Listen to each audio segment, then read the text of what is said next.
ਹਾਂਜੀ ਉਹ ਸੁਣਿਆ ਕਦੀ ਨਹੀਂ ਬਰਿਆਲ ਸਰਦਾਰ ਜੀ ਹੈ ਬਰਿਆਲ ਸੁਣਿਆ ਸ਼ਾਮ 84 ਕੋਲ ਨਹੀਂ ਸੁਣਿਆ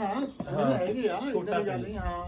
ਪਰ ਹੁਣ ਜਦ ਗਏ ਨਹੀਂ ਜਦੋਂ ਹੁਣ 45 ਚਲੇ ਗਏ ਹਾਂ ਫਿਰ ਲੋਕਲ ਏਰੀਆ ਘੁੰਮ ਕੇ ਹਾਂ